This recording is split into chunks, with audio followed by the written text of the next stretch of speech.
маш амжилттайгаар 18 метрийг баг зэрэг ч гэсэн сандарсан ч гэсэн дуусгах чадсан. Тэгээ би дуусгачаа эргээ хараад бүр ингээ өөртөө итгэж чадахгүй.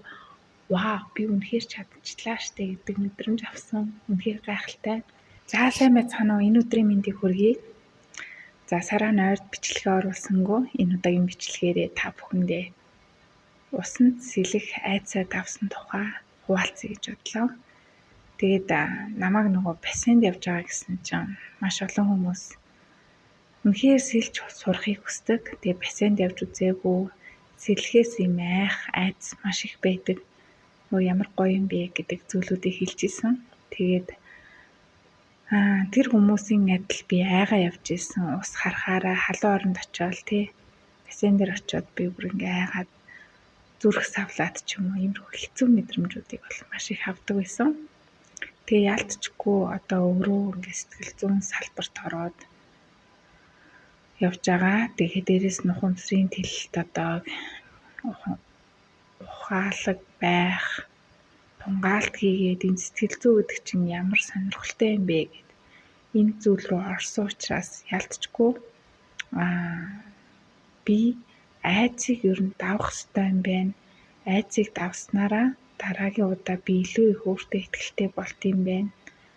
Илүү том зүйлийн араас ороход ямар ч одоо айцгүйгээр орох, өөрийгөө зөвөр илэрхийлэх ямар нэгэн санаа зовнил байхгүй байх зэрэг маш олон давуу тал байсан учраас тэр айж байгаа зүйл нь юу юм те? Яг надад хэрэгтэй юу? Хэрвээ би тэр сурах гээд байгаа, хийх гээд байгаа зүйлээ ингээд сурчвал надад ямар хэрэгтэй юм? Хүмүүст ямар хэрэгтэй юм гэдэг талаасаа маш сайн тунгааж бодсны дараа хийх тэр сэтлэн төрдөг. Хүмүүс тэгдэг штэ айцаа давчвал амжилт байдгаа гэдэг. За тэгээ айцаа давж ингээд одоо ингээд бүр ингээд одоо хэрэгтэй хэрэггүй юм хийгээд яв гэсэн үг бол биш. Харин яг тэр хэрэгтэй зүйлдээ ингээд зориглоод жишээлбэл англи хэл сурыг, жингээ бууруулъя гэдэг ч юм уу тий. Ийм зорилгууд дээр бол энэ бол маш чухал зорилго учраас энэ дээр бол яалтчгүй бид айцаа давах шаардлага гарч байгаа. Тэгэхээр би юу гэж бодсон бэ гэхээр би сэлээд сурчвал тий гоё халуун орны аялал, зугаалга, далайн эрэг орох, дээрээс нь хизээ нэгэн цагт ус руу унтчвал тий би бараг өөрөө сэлээд одоо өөрийгөө аврах чадвартай болно гэдэг ч юм уу. Маш олон давуу талыг ингэж тунгааж бодсон учраас би ингээд сэлж сурах тэр замнал руугаа орж байгаа гэсэн үг.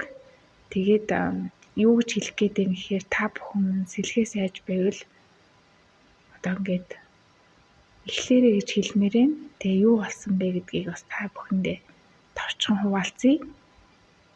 За эхлээд ингээд хөөхтийн бассейн хэсэгт орсон. Тэгээ багштай загнуулаад наасаа гарнаа чинь том ордгүй ингээд.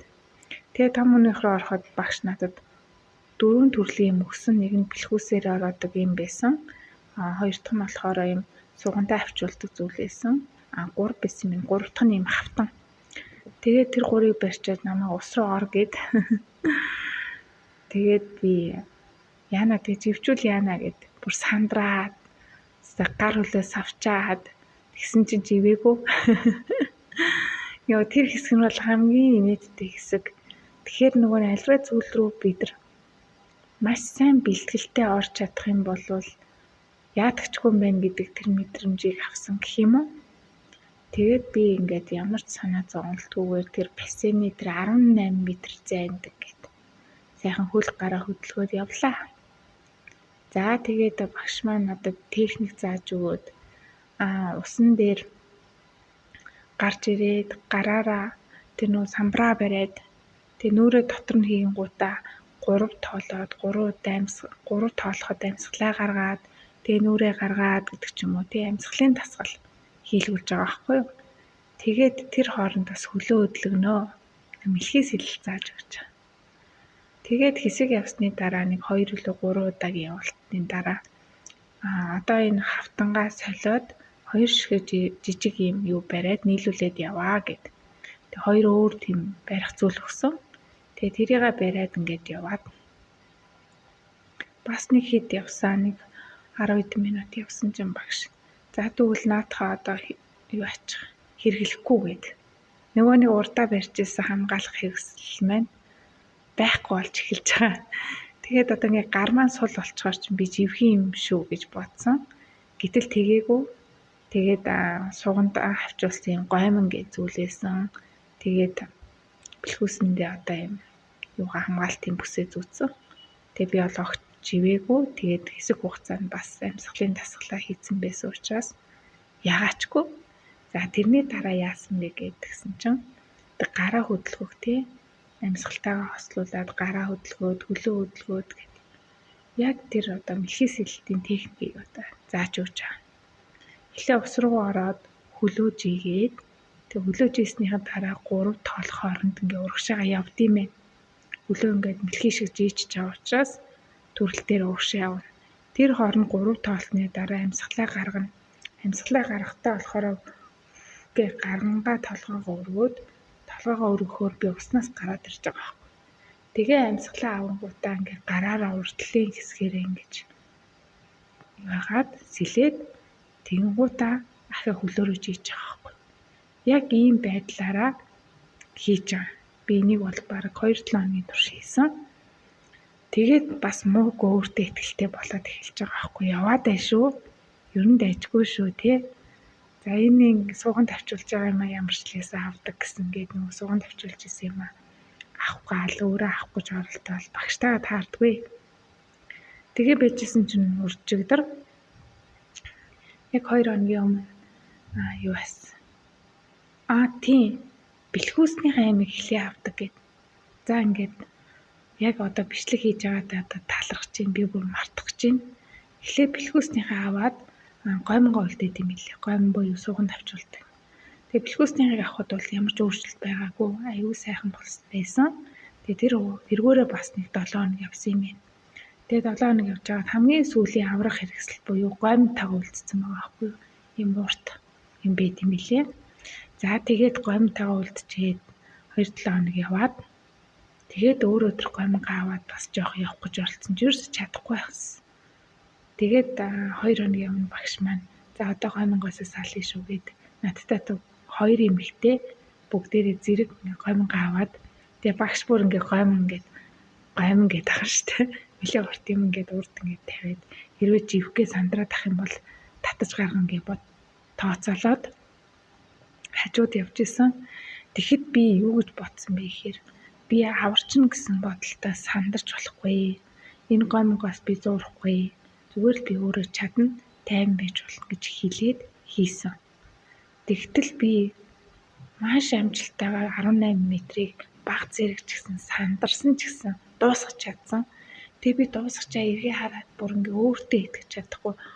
Вау, би үнэхээр чадчихлаа штэ гэдэг мэдрэмж авсан. Үнэхээр гайхалтай. Тэгээд багш маань юу гэж хэлсэн бэ гэхээр одоо 18 м явсан бол 26 50 метр гээд нийтдээ ингээ 200 метрийг одоо огт амрахгүйгээр юм сэлж чаддаг болсны дараа чамайг мэлхий сэлэлтийн анхан шатыг дуусглаа гэж үзнэ гэж хэлсэн.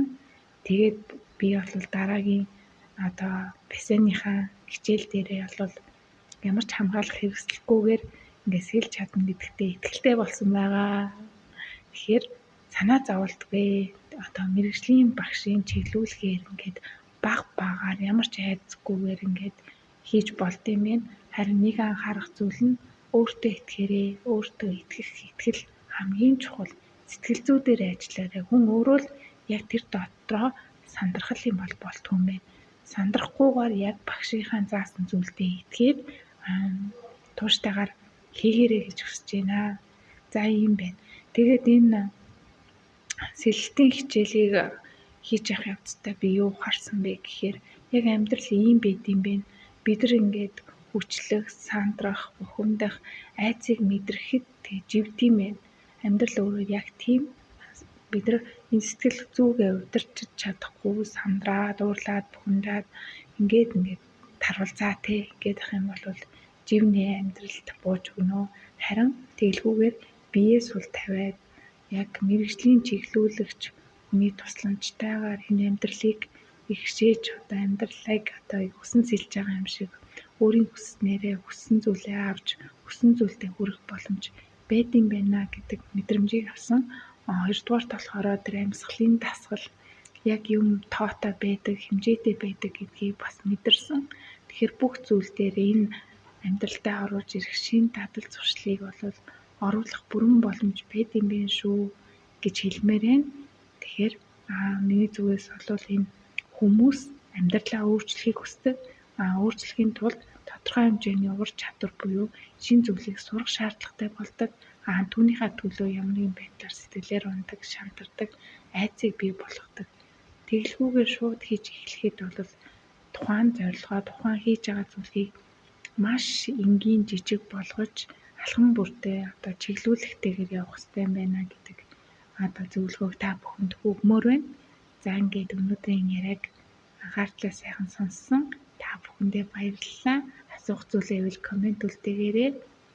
За дараагийн бичлэгээр уулзлаа. Түр баяртай.